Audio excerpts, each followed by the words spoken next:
What is up, everyone? Ladies and gentlemen, welcome into ADZ Sports Dallas Primetime. We've got a loaded show tonight. The Dallas Cowboys game versus the Tampa Bay Buccaneers is getting closer and closer, and we'll discuss what Micah Parsons had to say to Cowboys fans and to the media earlier on Wednesday. He pointed out a specific player that is being looked at as an underrated player on defense that we need to watch out for on Sunday night. Then we will move on into a couple of other underrated players for Sunday's matchup. And towards the end of the show, we also have a Freeman Stat of the Week segment as we do every single Wednesday night. So welcome everyone into the show. Do me a favor and hit the like button. That is a single thing that you can do to help out this show.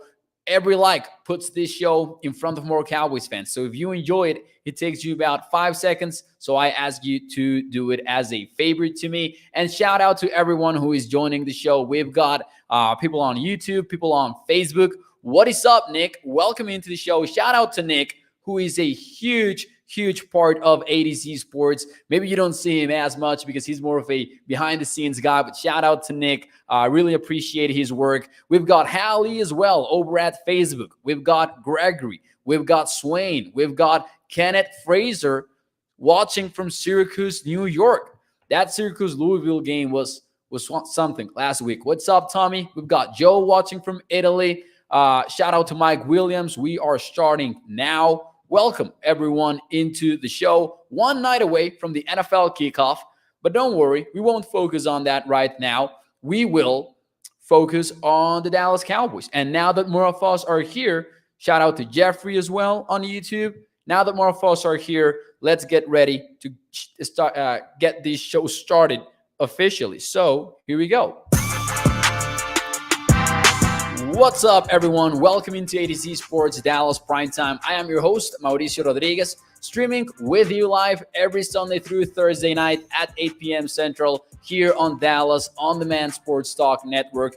For more Cowboys content, you can check out adzsports.com/Dallas. And tonight on the show, which is presented to you by our friends over at freemanmazda.net, we will talk more about them and the ride of the week in a few moments here on the show. But tonight, we'll talk about Micah Parsons, what he had to say about year 2 in his career, what he had to say about his ramp-up period over the last few days, maybe picking up the intensity, and the fact that he signaled out a single player that is set to take, in his words, a huge jump in his second year with the Dallas Cowboys. We'll take advantage of that comment in order to discuss some other underrated players ahead of Sunday night's matchup. And towards the end of the show, we will also discuss the Freeman Mazda stat of the week as we do every Wednesday night. So welcome, everyone. Welcome.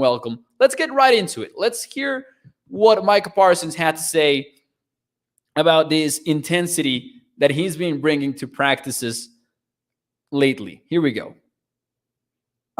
Just understanding like what's ahead of me. A couple players said, "Dang, you've been silent the last couple of days." I was like, it's just a different focus. I'm in a different mindset right now, just locking in way more.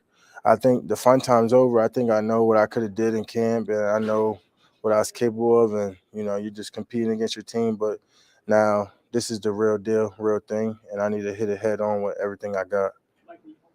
I love that. How Micah Parsons calls it. This is the real thing. There is no time to mess around anymore. But Micah Parsons also discussed a teammate of his when asked about what will make the Cowboys defense better. Here's his answer. I think we have a chance to break some more records and set a standard how defense should be played. I think we got some older talent. We got some really good young talent.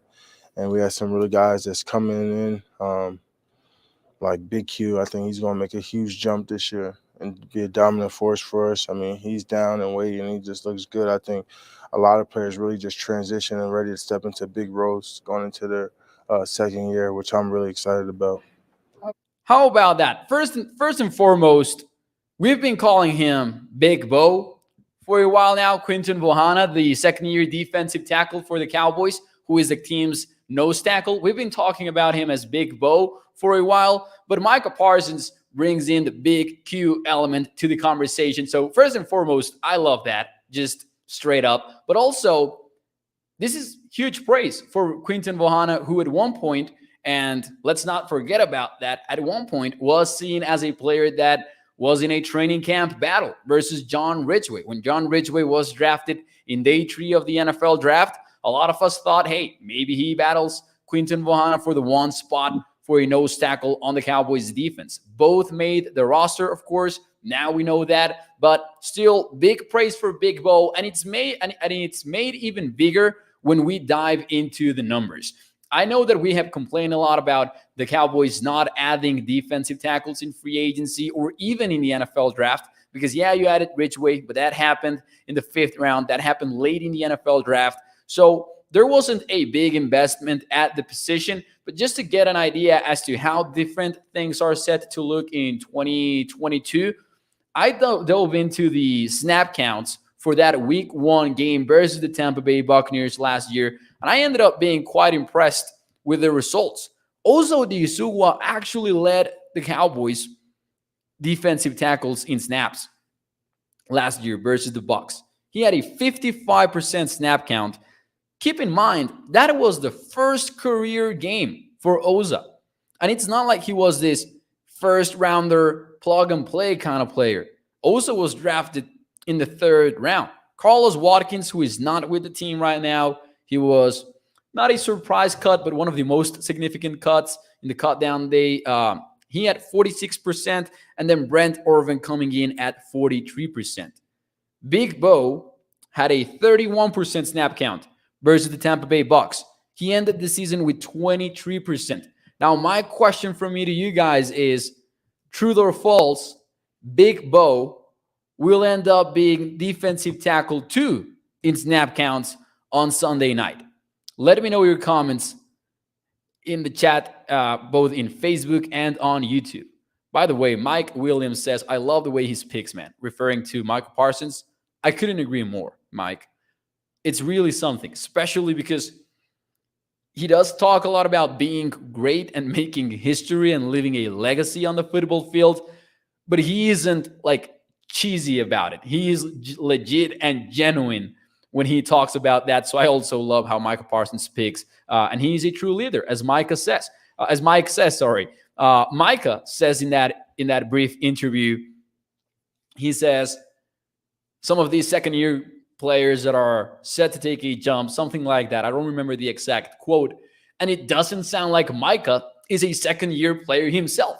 It sounds like he is referring to the younger guys, and that speaks a lot to what his role is within the team. So truth or false, Big Bo will be defensive tackle 2 in snap counts on Sunday night. Let's see what you guys expect out of these games. Swain goes with true. Jason Renfro with a true. Gregory as well. Bruce, Tommy 915, pretty much everyone going with true. Shout out to Lumen saying, thank you for having me. See ya, ADCites. The other ADC show is on because Lumen, of course, is always representing Titans Nation here on Primetime. And he, leaps to the other primetime show of ADC Sports, the original ADC Sports Primetime with Buck Rising. Peter Rizzo says true. Holly, everyone going with the true. Kenneth as well. King Element. And that just makes a lot of sense.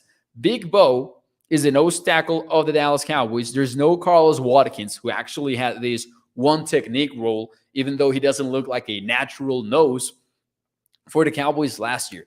Big Bo is not only a player that we were excited about in training camp and in the preseason, we are also getting excited about him in the regular season, especially in a game in which the Cowboys are expected to make the most out of a weak center and left guard situation that the Tampa Bay Bucs have going on right now. We talked about this. Ryan Jensen, of course, got injured. So you've got Hainsey in there, who has 31 offensive snaps in his career. And then you've got Godicki, the left guard, who is a rookie, who maybe wasn't expected to start as early in his career, but there's some inexperience there for the Bucs. We'll see if the Cowboys are able to exploit that.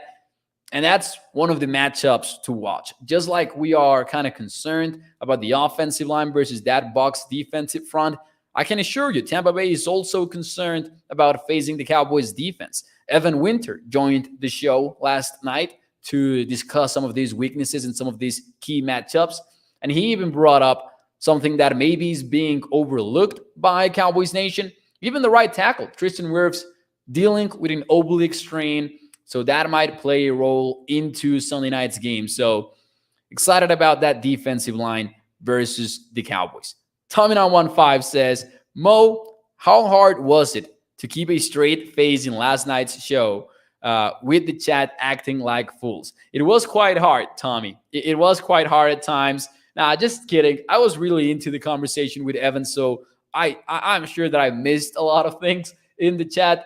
But there was this one spot in which you guys dropped a joke that I couldn't resist reading, and then there was the Cooper Rush comments, and those were funny. That was a funny moment. Let's see. Joe says, I see our defense getting a defensive touchdown either with an interception or a fumble return for a touchdown. Bruce says, I loved how worried your guest was about a Cowboys defense as a Bucs fan. That was something. And that's why I like, and maybe we'll try to do it more often for this season. It's interesting bringing in people from the other perspective, because it's so easy to get caught up in your own team and be worried about your weaknesses and your strengths, and even being like overly high on your team's strengths, because you look around the NFL and you realize every one of these teams has issues. The Buffalo Bills do not have a super offensive line, for example, even though they have one of the deepest rosters in the league. They have a first-year offensive coordinator in Ken Dorsey. Every single team has question marks. The Packers do not have Devontae Adams anymore. The Rams have some issues of their own. They don't have OBJ. They don't have Von Miller. And we kind of forget that is the case. So I liked the show with Evan Winter last night. In case you missed it, make sure you check it out, because we had a Bucs expert, Evan Winter, who is the managing editor for ADC Sports, and he has been covering the Bucs for a while. And he pointed out towards some of the matchups that the Cowboys should exploit.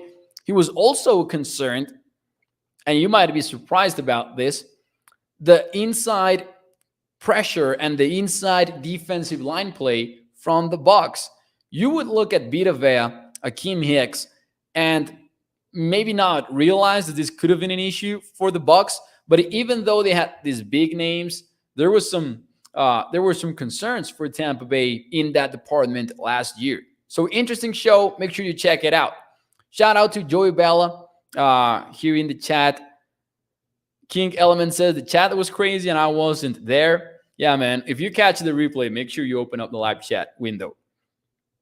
They were going crazy with the Ginger. There were some jokes in there, man. Evan Winter is Toxic Toms and Professor O's love child. This is Tommy915. It was a funny situation there, man, with the comments while I was talking to Evan, having serious conversations about the Cowboys. But anyways, we will move on. We will move on tonight into some other underrated players. I wanted to touch on this very topic, and I actually have a question for you. Which over would you bet first on Sunday night's game? Hear me out. Which over would you bet first? Because I looked at the receiving yards props over at DraftKings, and Dalton Schultz's number is at 52.5. Noah Brown is at 31.5. Noah Brown is expected to be your second wide receiver on Sunday night. He is expected to lead the team in snaps alongside CeeDee Lamb at wide receiver. Not Jalen Tolbert, the third-round rookie, and yet Noah Brown has a lower number than Tolbert. So my question from me to you is, would you take the over first from Dalton Schultz at 52.5, which is kind of a high number for a tight end, or would you rather take a flyer on Noah Brown at 31.5? I know that we do not know a lot about Noah Brown, but yet we do know he's set to be the number 2 guy at wide receiver on Sunday night. So which bet do you like better? Let me know in the comments, because it's a weird situation. On one side, we know Dalton Schultz, we know what he brings to the table, but on the other, 31.5 is not that much for Noah Brown. What does he need? Like 3-4 catches? I might, look at Noah Brown's number seriously here. However, I bring this up though, and I can see in the answers, everyone's going with Schultz. Bruce, Kenneth, Mike, Jose says Schultz might have a 100-yard game. Tommy as well, Gregory, everyone's going with Dalton here. And I wanted to bring this up. Joey as well goes with Schultz. I wanted to bring this up because he might be one of the most underrated players going into this game. And I know that sounds like cheating because at the end of the day, he is Dalton Schultz. Cowboys Nation expects him to be the second biggest threat in the passing game behind CeeDee Lamb early in the season while we await Michael Gallup's return and maybe even when he comes back. But I kept thinking about that conversation with Evan last night. And when I asked him about what was the biggest weakness that the Cowboys should target on Sunday night, he said it's got to be the tight ends. And he talked about that middle of the field area that the Bucs struggle with because of the linebackers and the safeties. And he said if you attack that middle of the field, which you are likely to be able to do, you will force the Tampa Bay Buccaneers out of their usual game plan of blitzing the quarterback. The Tampa Bay Bucs had the very highest rate in the NFL last year in the blitz department. They blitzed at a 40% clip versus opponents. If you attack that middle of the field and you start getting easy completions there, you're going to force Todd Bowles' defense to keep their safe linebackers where they should be in coverage, the safeties as well. So this could be a priority for the Cowboys on Sunday night. Dalton Schultz could end up having more targets than even CeeDee Lamb, honestly, especially you would guess that the secondary of Tampa Bay will be rotating towards CeeDee Lamb heavily towards the entire night. So, of course, I'm not here to call Dalton Schultz an underrated player on the Cowboys roster. I'm just saying he might be in for a big, big game. Jose mentioned he might get 100. That might be a lot, but hey, honestly, I'm betting that over in receiving yards. I am intrigued about it. I am taking it. Dalton Schultz could be in for a big, big night. By the way, if that happens and the Bucs are not able to blitz comfortably, that's good news for the Cowboys' offensive line with Tyler Smith, with Connor McGovern, because as Evan Winter pointed out, even though they have plenty of big names on that defensive front, they weren't able to generate a lot of pressure without the blitz in Tampa Bay last year, even though they have plenty of big names. Nobody answered Noah Brown in the chat, by the way, when I asked whose over would you rather take. I'm not going to lie. Even though I like Dalton Schultz, 52.5 over in receiving yards, I am massively intrigued by Noah Brown's 31.5. The Cowboys have been insistent that Noah Brown is set to be a starter in week 1. The guy didn't play in the preseason. The guy got veteran treatment in the preseason. He didn't suit up for the games.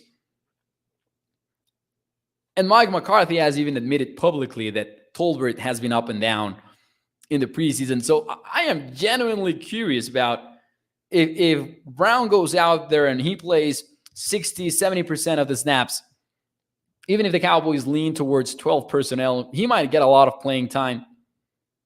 Come on, he's going to get more than 3 catches, right?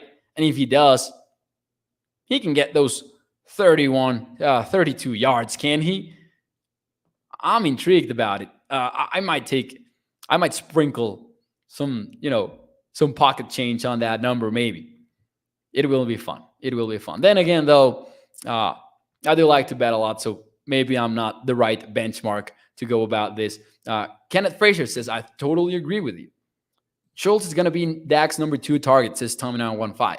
I agree with that. He might even be number 1 on Sunday night. He might even be the top priority, especially with what we've been talking about attacking the inside. And it also will depend on who's lining up inside. Is CeeDee Lamb going to get some significant playing time as a slot receiver, or is he going to be lined up wide without Michael Gallup in the starting lineup? It's impossible to know. I'm looking forward to learning about that, learning what the Cowboys' game plan is. And maybe tomorrow night we will dive into some of the things, some of the storylines that we should be following throughout that season opener, because there are a lot of things to learn. It's oddly enough, it's set to be a very different team early in the year, even though the Cowboys didn't add a lot of talent, right? I'm still intrigued about a lot of stuff, including what we talked about before on the defensive tackles, for example. We'll talk about that and more tomorrow night for sure. And then the other underrated player that I thought of, and maybe you will disagree, was Leighton Vander Esch. And you might say, man, we've got Anthony Breyer, we've got Jabril Cox. Who cares about LV? You might be thinking that, and that's fair. Maybe that is fair. But hear me out. From week 10 on, because in week 1, Vander Esch didn't play as much versus the Tampa Bay Bucks, but from week 10 on, he averaged 64% of the snaps on defense. From week 10 on, 64%. That is a very high number for Leighton Vander Esch on a defense that had Micah Parsons in it, right? There were a lot of nickel looks by the Cowboys that included 3 safeties. So the Cowboys were pretty much playing with 2 linebackers most of the time. And even though Vander Esch had a 64% snap count from week 10 on.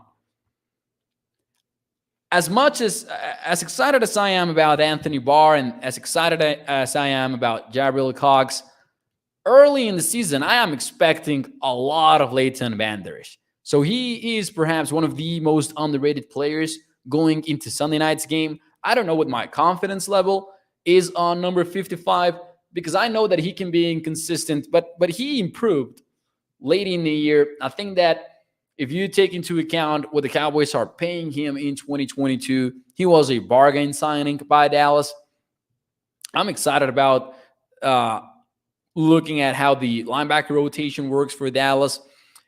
I think that we're going to see a lot of Anthony Barr just based on the fact that he can rush the passer, and maybe the Cowboys do want to exploit that interior offensive line from Tampa with some dog blitzes with the linebackers and maybe some mucked up linebacker looks alongside Micah Parsons. That is something that I definitely want to see.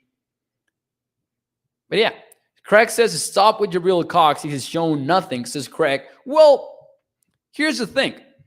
Every player that has not played in the regular season has, quote unquote, shown nothing, but the trades are there, right? You can see it.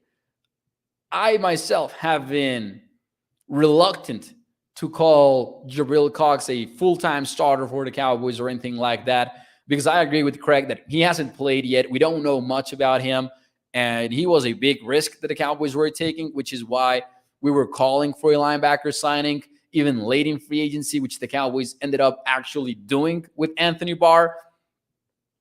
But it's not like we can say, oh, Jabril Cox sucks because we have not seen him play. I say we wait a little bit there. I think he will work into the rotation for sure. LBE is better than Cox, says Jose.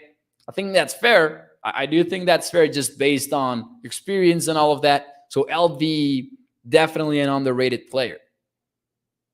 6 to Midnight says, I'm so happy to hear this, Mo. So many Cowboys fans are down on LVE, and I just don't get it. Cowboys fans and NFL fans in general, because it's not only Cowboys Nation, this happens everywhere. A new face is always better than an old face, right? Like, you always want something new because, as I've said before, there's always this big time fallacy, which is it can't be worse than blank space, right? You can insert anything in that blank space, and it works for a lot of sports ideas and comments, etc. So maybe a lot of people want to see something new at linebacker because they know what they're getting in Van Der Esch, which is not elite play. And with a young player, you can kind of have some hope for an elite player like Micah Parsons. And that's why maybe some people are down on LV. I don't think they should. LV is a starter in the NFL. Your roster is not going to be made of Pro Bowlers exclusively or all pro caliber players. Just having a guy that can consistently start in this league is important to have. And I think that's LVE right now for the Cowboys. I think he has played well, as Craig says in the Facebook chat. Joey Vela says LVE has to show out this year, and I hope he does.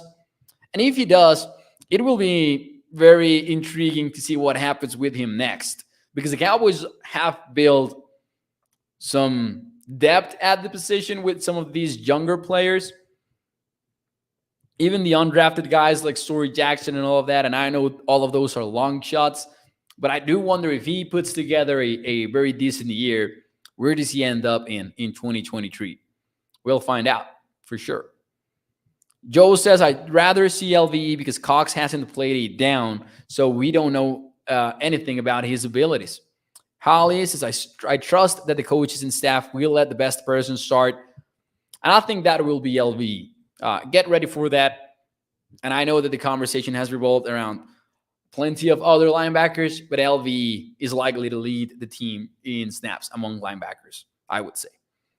Anyways, those are the underrated players. I don't think that it's difficult to miss one, because we have talked about this for months and months. So we kind of know who's starting already. I don't think that we're going to get a surprise starter on Sunday night. I think that we pretty much have that figured out by now on both offense and defense. But still, we'll be on the lookout for any potential surprises. And now, I sounded like Bruce Buffer there. I hope that he doesn't, sue me for it just by saying, and now, the moment you've all been waiting for. Anyways, and now, let's get ready for the Freeman Mazda stat of the week. Because we have a good one. We have a good Freeman Mazda stat of the week for you tonight. It's a Micah Parsons stat, and it's a pretty impressive one from the NFL Public Relations Department. Because according to their kickoff guide, and this is something, the number to be in the lookout for in Micah Parsons' second year in the NFL is 13. Because if Micah Parsons is able to get to 13 sacks in his second year in the NFL, it will mark the third player since 1982 to record at least 13 sacks in each of his first two seasons, joining Aldon Smith and Pro Football Hall of Famer Reggie White. Why 1982? Because that's the first year that the individual sack became an official statistic. So Micah gets to 13 sacks. It will be the third time in NFL history for a player to record 13 sacks in each of his first 2 years. The other two to have done that, Aldon Smith, and once more, Pro Football Hall of Famer Reggie White. Not only that, and I'm going to give you two stats actually tonight. Last year, Micah Parsons' 13 sacks were tied for the third most by a rookie since 1982. We know that. When the individual sack became an official statistic, and at the same time, his 20 tackles for loss were the most from a rookie since Lavonte David in 2012. He had those two records in the same year. That really goes to speak about Micah Parsons' versatility. We know a lot about it already by now, I'm sure. And Micah Parsons, of course, big part of this conversation is how will he be used? Will the pass rushing snaps for Micah increase? Will he get more playing time at off-ball linebacker? I am guessing, my personal guess, is he will get way more playing time as a pass rusher. Now, be warned, Cowboys Nation, be warned. If he doesn't get to 13 sacks, a lot of people among the Cowboys fan base will be ready to criticize him. But don't let that happen, because sacks are a volatile stat. there are a lot of factors that play into it. How long does the quarterback hold on to the ball? So opponents faced, there's a lot of factors that go into it. So what will matter truly at the end of the day is how many pressures can Micah generate. What would the pressure rate will look like at the end of the year? That being said, if he gets to 13 sacks once more, it really will be something cool. And my question for me to you guys in the comments, both in YouTube and Facebook, is how many sacks will Micah Parsons have in 2022? Drop your predictions in the chat. And while you do that, and before I give you my own prediction, let me talk to you about our friends over at Freeman Mazda, because they're the ones who are bringing you the stat of the week. And the Freeman Mazda ride of the week is the CX-9 Grand Touring. We're talking about a vehicle with an all-wheel drive feature, third row sitting, rear air conditioning, which is a game changer, especially if you go on long trips, you know what I mean. Sunroof, heated leather, memory power seating, and adaptive cruise control. And a miles per gallon capacity of 20 in the city. That goes up to 26 when you are in the highway. So make sure you check out the Freeman Mazda ride of the week. That is the CX-9 Grand Touring. And remember that when you choose Freeman Mazda, you are choosing a lifelong partnership with your car dealer. Once more, that is freemanmazda.net. Let's see some of your comments here. What are the predictions for Micah Parsons sacks in 2022? Let's see. I think we will have a wide range in these answers. 6 to Midnight goes with 17, 7-Eleven with 16, 14 for Mark Andrew, 17 for Bruce, Gregory 15.5, Ivan Perez goes with 15 as well, 19 for Carlos Navarro, 15 for Joe, 23. Joey Bella is going for the record. Tommy also is going for the record. Cohen Matt says he won't do that. He won't break the record held by Michael Strahan and most recently TJ Watt. Kenneth with the 20, Holly with the 12. I will go with 16. I will go with 16. I think that's a healthy number. I don't want to give a bold prediction on him going for the record or anything. And the reason why I also go with 16 is I really don't know if Dan Quinn is going to turn up his pass rushing snaps or if he's going to find that sweet spot and maybe get it close to a 50-50. That's a big storyline. And maybe we have gotten bored about it because we have talked about it so much since the season ended in January. But that's still a big thing to figure out this year. How much will Micah be used as a pass rusher? Because last year, you go look at the numbers. You go look at the game-by-game breakdowns, and you might be surprised that Micah didn't rush that often, in the sense that although we had this notion that he was doing it kind of 60 to 40 or something like that, because maybe at the end of the year it was 60 to 40, but that's also because there were these games in which the Cowboys were plagued by injuries, and Micah was doing it close to the full game, right? So if there are no major injuries at edge rusher, does Micah Parsons total pressures or pass rushing snaps go down? That's something to watch out for, especially when the team is healthy and when the Cowboys can make that decision based on what they really want to do instead of what they need to do. Because if DeMarcus Lawrence gets injured, you know that Micah is doing it full time mostly. We'll see what happens there. Looking forward to it for sure. And that will be it for me tonight here on ADC Sports Dallas Primetime. Do me a favor and hit the like button.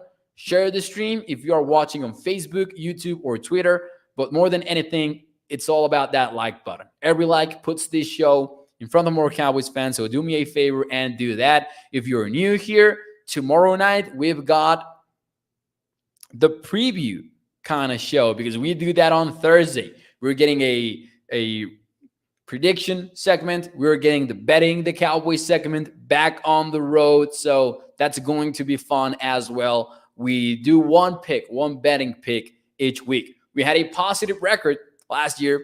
Hopefully we're able to keep that up in 2022. But anyways, Thank you for tuning in to the show. Primetime was brought to you by freemanmazda.net. Make sure you check out the ride of the week after we're done with the show. And without any further ado, make sure you catch me tomorrow night.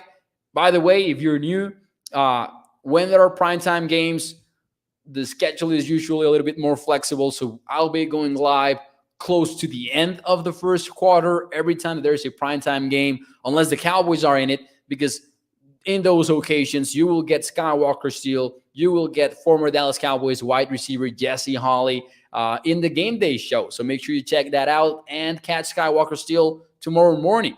That's it for me tonight. Adios, nos vemos. Hasta mañana.